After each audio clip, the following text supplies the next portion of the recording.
Welcome to the Math Ed Podcast. My name is Sam Otten from the University of Missouri, and my guest today is Katrin Klingbeil, a doctoral student at the University of Duisburg-Essen in Germany. Katrin, did I get that fairly accurately pronounced? Very good. Yeah. Thank you for having me. Yeah, I'm always happy to speak with German. My ancestry is 80 something percent from Germany. I've been there several times, so I always enjoy hearing conversation from what you're working on over there. Yeah. Well, maybe we can switch to German then. Maybe not. Maybe we'll for the benefit of the listener, let's go ahead and Okay. stick with him. Okay. But we're going to be talking about an article that Katrin published recently, actually a couple articles, but we'll be focusing on those, and they're related to algebra. But before we get into that article, let's just get an update about yourself. How's Mhm. grad school going? What are you working on in grad school? What's it like over there? Yeah, maybe I have to mention first that for me, maybe not the typical grad school what I'm doing because I finished my master's already in 2014 Okay. and then went to work at a secondary school as a teacher for a while. Hmm. And then I got really lucky because I got into a special program that allows teachers to go back to university and work there for a while. So I've been teaching pre-service teachers now the last couple of years while pursuing a PhD. Ah, amazing. Yeah. And what kind of thing have you been working on, and who are you working with? So my supervisor is Professor Bärbel Barzel. Before I joined the university, she had initiated a project together with Kay Stacey from Melbourne on an online formative assessment tool called SMART, specific mathematics assessments that reveal thinking. Mm, And had the idea to adapt all those tests and explanations and teaching suggestions for German-speaking countries. mm. So this has become quite a big project with a programmer, developer, and quite some other doctoral students and staff working on it. And my focus is only on one of the algebra tests, and it's called Meaning of Letters, and it assesses the letters object misconception. Hmm.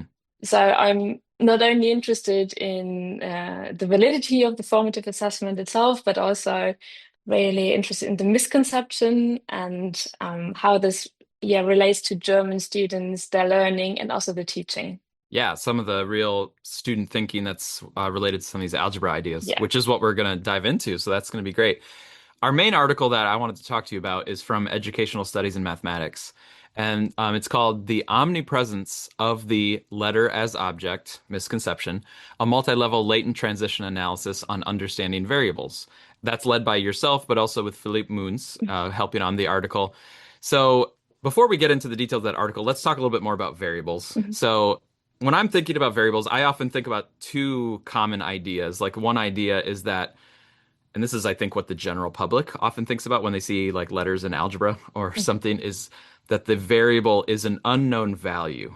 It's like we have a letter there as a stand-in, but really we're going to find out that it's actually x equals 7, or we're going to find out that, b equals 3. Mhm. So it's like you uncover later that it was some value, you just didn't know it at the time. And then the other thing I often think about, and this is more in like the math ed space, the mathematical space, which is that variable is just a varying quantity. It's like a varying element. It could be any element from the real numbers or any element from the integers or something. So those are like two conceptions of variable or the ways they can be used, but Mhm. there's also this misconception that is important in your work, which is the variable as label or the letter as object, which I think is how you call it. So Mhm. maybe just help us understand these ideas of variable and especially that letter as object. Help us get on the same page with you for that. Yeah, sure. So, as you said, what we want students to understand is that a variable stands for one or even more than one, multiple numerical values or quantities. But some students interpret the letter that they're seeing now as an abbreviation for an involved object. So, for example, if I have 2a plus 3b, they might read it as 2 apples plus 3 bananas. Hmm. And while maybe there is even a context where A and B are related to those objects, Hmm. the variable still stands for maybe the price of the banana, of one banana, or the number of bananas, or the weight, Hmm. depending on the context, but never for the object itself. Hmm. And sometimes I hear like, "Ah, but isn't that just being imprecise when talking about things that happens very quickly also while teaching. And maybe even this fruit salad algebra can be helpful with collecting like terms, right? Put the apples together, put the bananas together. Exactly, exactly. But then what do we do with A times A? Is that like apple times apple? hmm Doesn't really make sense, right? And then if we go further and want to formulate equations, this can become a major problem. There's this famous students and professors problem where there are 6 times as many students as professors. And very often learners write the equation 6s equals p, so 6 students for every professor. hmm And there they do exactly this. They use S as the abbreviation for students and not for the number of students. hmm So it's not just like imprecise for a bit, but it really causes further problems when learning algebra. Yeah, if you had six students equals professors, you just kind of write that Mhm. out as it sounds. You'd have 6s equals p. Yeah. But then if you actually thought about it quantitatively, you'd have six times the number of students. That means you've got a lot of professors walking around just filling up the hallways. Exactly. And I mean, this is very easily checked, right? Like if I think, okay, if I have one professor, I should have 6 students. So S should be 6 and P should be 1. If I substitute those values, it's immediately clear that 6 times 6 cannot be 1. Right, right. Admitting for us that's clear. For students, even that is often a problem because they don't have the sense of what does it mean to have an equation? What does equality actually mean? hmm Okay, so let's take that idea. Let's go to the Ed Studies in Math article. What was the specific purpose that you took on with this article? Yeah, so we knew already from the literature that lattice object is a very common misconception. Like there has been research on it for decades, and repeating those findings, students struggle with this. So on the one hand, we wanted to check what is the status of German students, how prevalent is this among our German students when they start learning algebra, Hmm. which is year 7 and 8, like the main part of it. But then we also wanted to go deeper and see like whether the lattice object misconception might manifest differently among different students and how this develops over a certain time. Do students overcome this easily, or is it really more persistent? hmm And so you mentioned the SMART test, but Mhm. maybe also just let us know a little bit more about the specific SMART test that we need to know about here. And then what's the kind of data that you were able to bring to bear with this article? Yeah, so the test that we used is a very short one. It's only 6 multiple choice items, and 2 are asking explicitly for the meaning of a used algebraic letter within a very simple equation. And the other 4 ask the students to select an equation that matches the situation that is given. hmm With a multiple choice kind of. Exactly. Yeah. So, for example, there's this item at a bike shop. There are B bikes with 2 wheels each and T trikes with 3 wheels each, which equation says that there is a total of 100 wheels in the shop. And then there are 3 options. Of course, the correct one. Then one just saying B plus T equals 100. So that could be read as bikes and trikes have 100 wheels altogether. hmm And the third option would be 35b plus 10t equals 100. And this is interesting because some students choose this because, well, you can read it as 35 bikes plus 10 trikes have 100 wheels altogether. Oh, And that's a correct sentence it takes the because there's answer and then kind of puts it into exactly. an yeah. Oh. Exactly. This is why we call this solution as coefficient because they take a solution, like the solution or one possible solution, and use this as the coefficients in their equation. So it's more like the answer sentence. They translate hmm this into some symbols and give their answer because they feel the need to give a solution instead of just stating the relationship between the quantities. Yeah. And when you read out that solution, you actually will use the term bikes and trikes. And so those the B Exactly. and the T go in there as the labels. Exactly. So we consider this as a subtype because it's still letters object because we use the letters as abbreviations for the objects. But in addition to that, we have the solution incorporated already as a coefficient. Okay. Yeah. And but then there's a a few that do that. So the bikes and trikes is one example, but there's three other Yes, examples like that. exactly. Yeah. Exactly. And like the bikes and trikes, there's an addition in the equation, and then there's a different type of equation which uses proportional equations like the students and professors. Hmm. That's also a difference in there. And you have a lot of middle grade students, if I remember correctly, right? Yes, yes. We got lucky. We found more than 100 teachers who volunteered to participate. So we ended up with over 2,000 students, 2,220, Oh, nice. from year 7 and 8. Okay. And we asked teachers to use the SMART test first, about 1 to 2 weeks into their teaching sequence about algebra, and then again after 4 more weeks of teaching. And this is not a controlled intervention, but we just ask them to incorporate this assessment in their regular teaching and use the test results at their own discretion. Oh, I see. So just the teachers having access to this test itself, maybe it somehow feeds into their instruction for those 4 weeks. Exactly, because they also get information on the misconceptions in this tool and also suggestions what they could do with it. Nice. Yeah, and that fits with what I'm kind of trying to do too, because you're not doing like intensive training with the teachers for hours and hours of like how to do the instruction, No. which again, it kind of fits with what I'm trying to do with teachers as well, which is try to empower teachers with some helpful things, but then it's really up to the teachers of how they want to use it Yeah. and how they interpret it. Yeah, so that means in total we had this data from time point one and time point two, the Yeah. tests. And of course, this is a nested data structure because those students are clustered in classrooms. Yep. And this is why we use the multi-level latent transition analysis to do the analysis of this, yeah, to account for this nested structure. Yeah, great. Yeah. And there's some further details in the article, but I think let's just Yeah. go ahead and share with us what are some of the main things that you found when you did the analysis.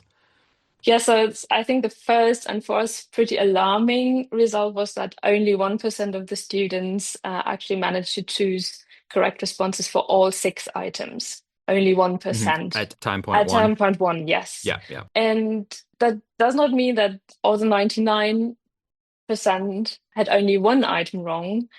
Quite the opposite. Like 65% of them only had one or even zero responses correct. So this means the prevalence of lattice object was huge, literally omnipresent among our sample. But this was only like the first impression, but it was okay, we do have a problem here. Hmm. But then the LTA gave us much more details. We were able to identify 5 latent classes that reveal different patterns in how the lattice object misconception manifests. And I realized this is not so easy to describe without having the visuals from the paper, but maybe Yeah. you can go and have a look at them.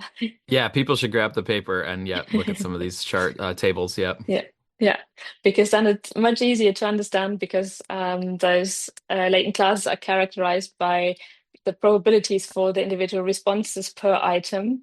But I'm going to try to give just a rough overview, and then for details, you have to Well, have and a also look at just those. to let the listeners know, because they've maybe looked at a lot of tables and articles, but yours have They colors that are do. very nicely chosen, and they have little graphic icons so you can remember which Hmm. item it was. So it doesn't just say item number three, it actually has like a Yeah. rose and a bicycle. It's like, it's nice. Yeah, it is.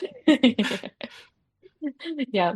So, for example, there are some students that have very high probabilities to choose the letters object responses across almost all items, while others are more likely to choose those solution as coefficient options when selecting equations. So there are different patterns and responses, and then even with the solution as coefficient option. Some of them only choose that for the equations with addition, and some do that also in the proportional equations. So we find lots of very small differences between different types of tasks our students respond. And what is interesting about this is when we look at the transition probabilities between time point one and two, we can see that it's pretty unlikely for students to transition between latent classes with and without solution as coefficient, like both ways. That's very rare. So I said earlier, this is a subtype of letters object, but it also seems to be very distinct from it. So it also probably needs to be addressed differently in teaching. Hmm. This is one of the, yeah, findings that are really new that no one ever Right. found before. And you don't have the answers for like what that instructional difference would be, but you're just sort of showing like the way they're thinking about it seems to be meaningfully different, which seems like Yeah, it might have implications for exactly. teaching. Yeah, yeah. At the moment, this is where we are. We cannot say yet what the difference would be in teaching. And more generally, we find that the latent classes were rather stable Hmm. across 4 weeks. So especially the two most prevalent classes, they're pretty big with like 39, 36% in time point one, and those are the ones with misconceptions all over the place. Hmm. Um, they remain the most prevalent. They decrease a little to 32%, but it's still Yeah. the most prevalent. So it's very stable. And at the same time, the best latent class, that would be the one where the probabilities are highest for the correct responses. But even there, we have probabilities for not correct responses in there. But this is the best latent class. And that increased from 7 to 20% over 4 weeks. Hmm. So that is some improvement, but it also means that still 80% of students show misconceptions after 4 weeks, Right. which is quite a lot. Yeah. And you're referring to figure four, which is also a nice figure. Mhm. Yeah, again, I hope the listeners can check it out just to see at the time point one and then how that flows to the time point two. Yeah. Now, you're referring a little bit to like, cheering on the success of when they're getting the answers correctly, and you've kind of Mhm. referred a little bit to like the unfortunateness of the misconception.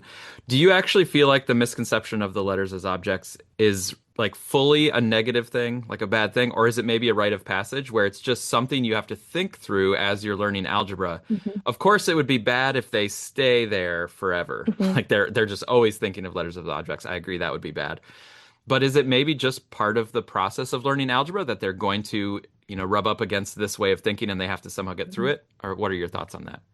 Yeah, of course, I definitely hope so that they will pass on and like overcome this as a misconception. But I don't know, if we are honest, like even we as experts, I think we sometimes do think as abbreviations when we see those letters because it's just so easy. We see the A and then I add that's apples, but deep down we know it's a number or a value or quantity, but still we make this connection.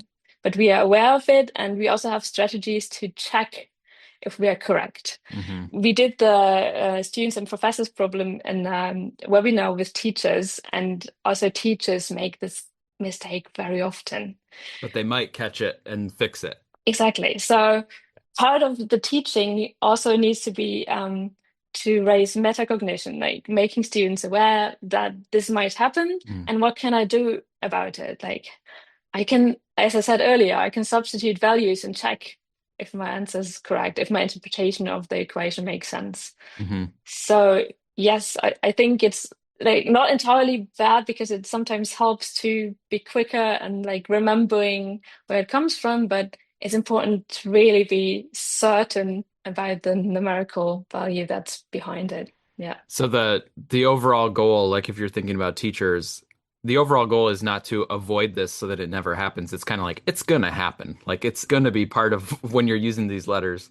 But the like you said, the important thing is how do you deal with it? How do you work with the Hmm. student to have metacognition or to have strategies for realizing it or to move beyond it? Hmm. Yeah, it's kind of like how are you going to address it when it comes up? Because it's very, very likely that it's going to come up. Yeah. And actually, maybe I can add here, like after this article, I also went on and analyzed some interviews with participating teachers. And there was one interesting case. He said, I'm avoiding initial letters of objects. I'm only using X and Y all the time. Hmm. That's very typical in Germany to use X and Y. Hmm. But his students did not improve over Hmm. time. Yeah. And my assumption is that this is because they weren't made aware of it. So it didn't help them Yeah, you that just it you just just was avoided it. avoided. Yeah. But you need to work through it. Yeah, I remember even some previous research from like years ago that even brought that up as an idea of like what if you never use the initial letters? Like, yeah. Yeah. And if it's something that does start with X, then if you're doing a problem with xylophones, don't even use X. Then switch over to M, Yeah, or like just always, yeah, always use a letter that's not the initialization. yeah.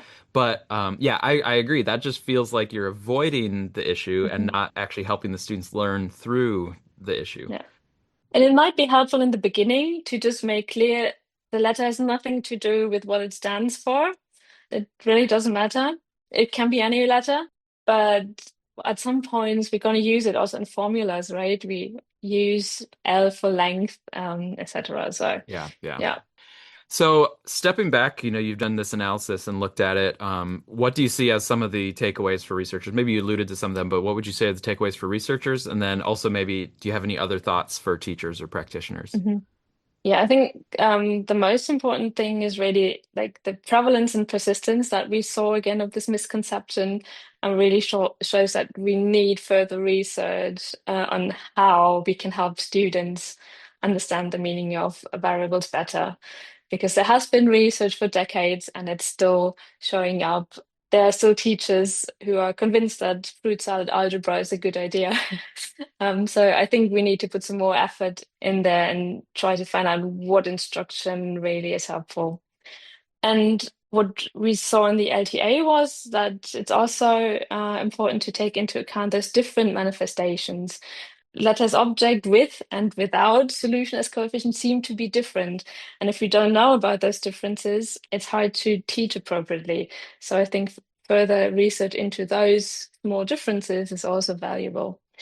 And of course, on the methods side, this multi-level latent transition analysis was extremely insightful. Without this kind of analysis, we wouldn't have gained this insight into those patterns. This might also be something for researchers to consider, like as a fruitful kind of analysis. And then for teachers, I think it's just very important to be aware of this misconception that this is very likely to happen and to pay attention to how your students think about variables, how do they interpret them.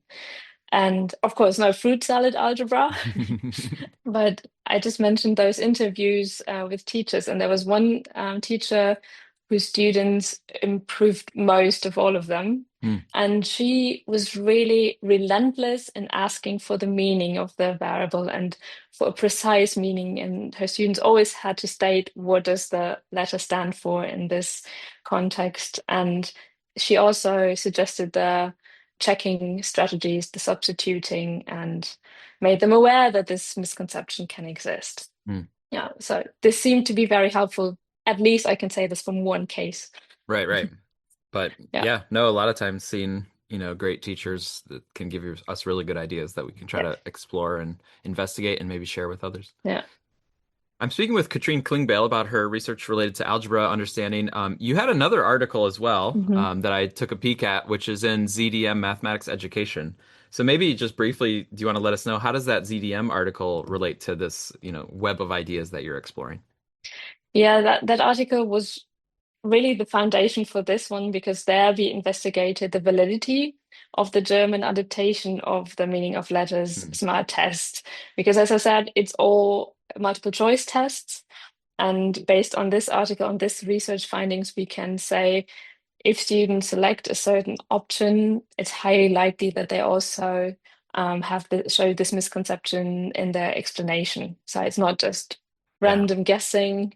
So if somebody's listening and really interested in this instrument, go to the ZDM article. Yeah. If you're really interested in the students and where they started, where they go after 4 weeks, that sort of thing, the Ed Studies in Math article, I think is really interesting. So, And how the teachers are teaching and what is helpful and not so helpful, that will be in the dissertation. oh yeah, wonderful, wonderful. Yeah. Well, a lot of great work. Thank you so much for sharing it. And yeah, I love algebra stuff. I kind of can't get enough of algebra reading and stuff. So I was excited when I found this one. But to wrap up, I know you're at the start of a promising career in mathematics education in terms of the, scholarly realm of it, doing the dissertation and going onward from there. But maybe it has crossed your mind of not doing math ed and maybe getting out of there and doing something else. I know the dissertation process can play all kinds of mind games on you. But have you ever thought or can you imagine any other kind of career for yourself? Well, that's a bit tough because, like, realistically, I would say if I wouldn't be doing math ed, I w probably would still be teaching because I also was a teacher for music Oh, and okay. I learned how to teach singing. So I did a bachelor's in singing Okay. as well. So I might be doing that, but then again, I like research so much, so that I probably would just do research in another area. I don't know. Um, there's so many interesting and exciting things out there that Mhm. it's probably hard to choose from. But no, actually, I'm so happy that I can do what I do now, that I'm actually working in math education research, that I just hope that I can continue. Yeah. So Do you also get to keep singing? Do you have a way, group or outlets that you can yeah, keep I your still vocal? sing in a choir. Yeah, I still sing in a choir regularly and with concerts and yeah. But Wonderful. it's also nice to have this as a hobby again, and not as a job. Yeah. Yep. Music is one of my hobbies too. And it's a very nice hobby to have on the side, a nice outlet. Yeah. And my wife is actually a vocalist. And Oh, so we were in college and I was in math and she was in music. But we met there. And so nice.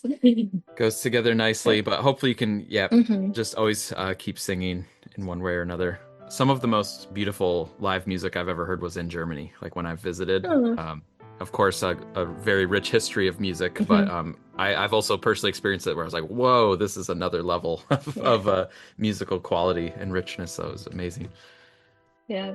Yeah, like I live in Berlin and we do have like three opera houses and of course a big philharmonic hall and lots of orchestras and choirs and very rich. So it's Well, I appreciate your work and good luck on finishing the dissertation. thank you very much. Thank you for having me.